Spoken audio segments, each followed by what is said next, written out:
water scarcity, is it a valid topic? Is water really scarce? The polluted water is not scarce. What is scarce is the drinkable water, the water fit for irrigation. That is scarce. So the issue is an issue of the future generations' survival, or they are being born at all. So youngsters, please mark it. This is not a normal lecture anywhere. This is a clarion call for survival of your next generation. If you don't leave drinkable water at all, in fact, we are already running out of drinkable water. When I was a schoolboy, I used to go to Patiala Municipal Corporation tap and fill up a water bucket, and it was not even put in filter. Gradually, we started buying those one-time usable water bottles, thinking they are drinkable. And its name is very deceptive. It's called mineral water. How many of you believe that mineral water carries some certificate of safety that it's drinkable? If you have that illusion, it's time, get out of it. That mineral water is the bottle, is the most undrinkable water which is being marketed around, because the temperature at which the bottles are transported from godowns to the shops lets the poor quality plastic leach into the water. Keep on consuming that water for 9 months or 10 months or 1 year from the same bottle. If you reuse also that bottle, heading for cancer. So one message straight away from this talk is, preserve water. Don't let it be polluted. And shout at the polluters, hound them out. Don't vote for the polluters.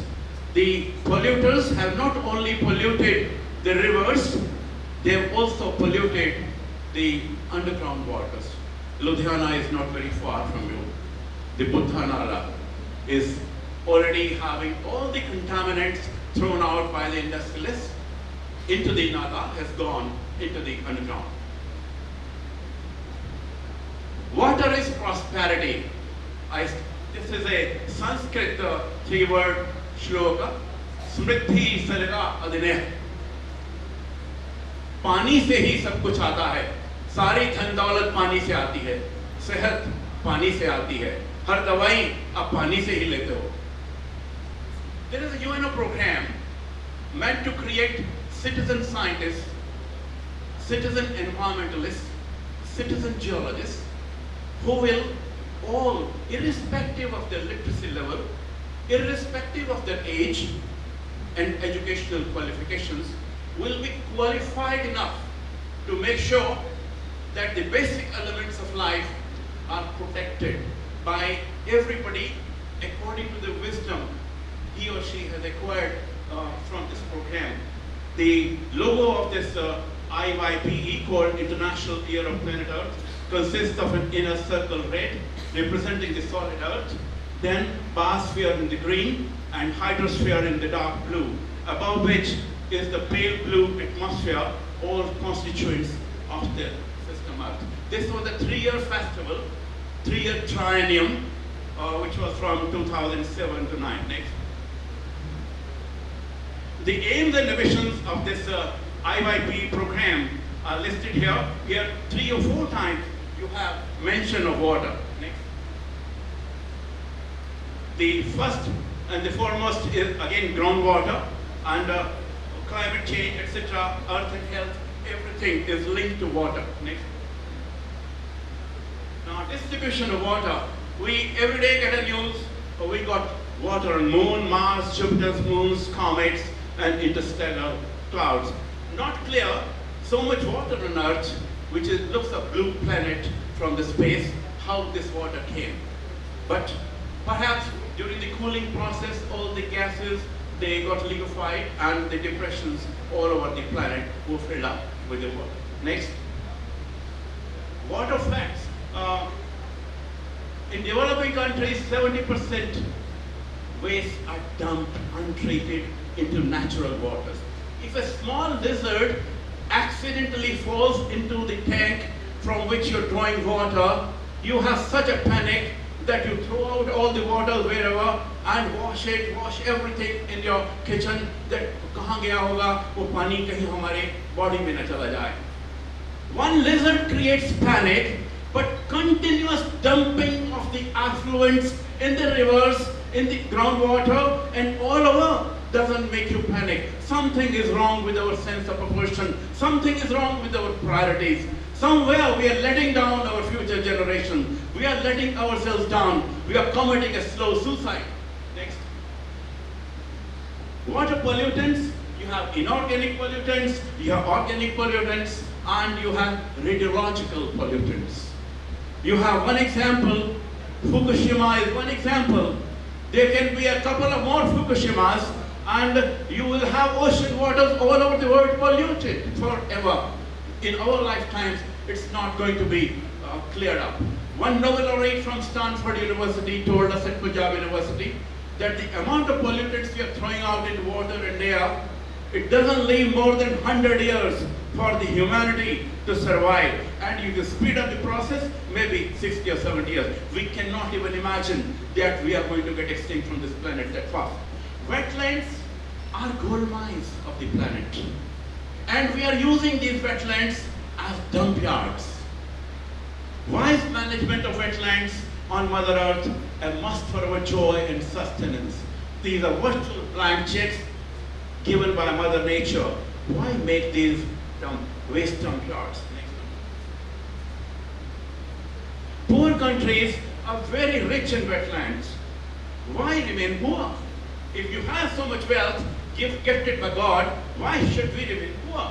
Must productive ecosystems of the world act as sponges on the landscape, kidneys of the landscape, hotspots of biodiversity? Next.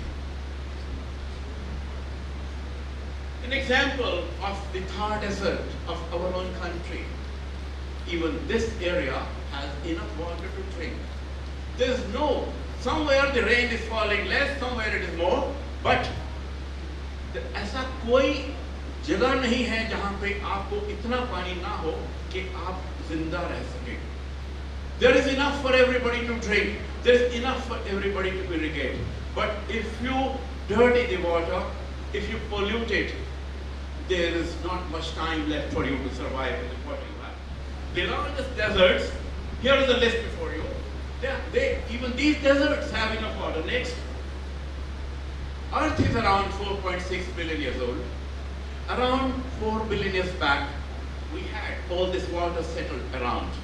Atmosphere came later, and gradually mountains started coming up, plates started moving, and monsoons of various types set over all over the planet. Now we say we have dearth of rains, or somewhere it's a total drought, but you know the amount of water which is thrown down, for 40,000 cubic kilometers of water rains down every year all over the continents. This is 5 times more than we need for all our usages. And yet, we are all the time cribbing there is water scarcity. Water was never scarce. Water will never be scarce. You guys won't be around to enjoy the cool, the pure, the pristine water. We had lush green forest all over the planet, and unfortunately, we had industrial revolution. We thought industrial revolution was a blessing. In 200 years, we cut out half the forest. Cut out the forest and you lose the rains. The two go together. The current phase of Asian monsoons It started around 52, 53 million years back. And when the Himalayas rose to a height around 10 million years back, we had the full bloom monsoon around. We'll always have a small patch in Maharashtra or central India or here and there. And similarly, across the world, we'll have patches. What is the crisis about water?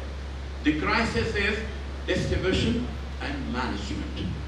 We are failing in caring and sharing. Humanity has enough technology, it has enough expertise to tap waters, but we don't care if Africa is dry. Even within the country, we don't care if part of the central India, western India, farmers are committing suicide. It's time that the God is gifting us water, let's harness it. Harnessing rainwater will make sure that you will never ever have any dearth of drinkable water, any dearth of water fit for irrigation. Only way which I feel will sustain our ecosystem, sustain the basis of our lives, water, air and soil purity, is through awakening school kids. My message here in this talk is, kids are the custodians of our future waters, air and soils. It's the kids and their kids whose lives are in danger. The best bet is that we create such a strong motivation and awareness among the kids through school teachers like the school where we are meeting today, that the kids will make sure their parents and grandparents and neighbors don't pollute the waters. Often we have in Chandigarh, in Panjab University, Inspire camps where kids from all over Punjab, they will ask, we have so many industrialists polluting, even throwing the pollutants into the fields, into the wells even, into all the ponds. What do we do? I said, I know only of one remedy: democracy and education. Educate and give the strength to the voice, give the courage of conviction to the kids, and the kids are the future of this world. They will set every polluter right. So only remedy, the panacea to water pollution, the only insurance for healthy waters forever is to get rid of that mindset, let me pollute, I will buy mineral water and drink. This water is for the poor, for the downtrodden. My message to all those rich people who think they can drink mineral water is this, that you will die faster because you are drinking water which will give you cancer of stomach, cancer of breast, cancer of intestines. These poor people whom you are killing through the pollutants you are throwing. So my message across to the world is, water and air, they are the fundamental rights of all the citizens of this planet. We often talk of theoretical right to life.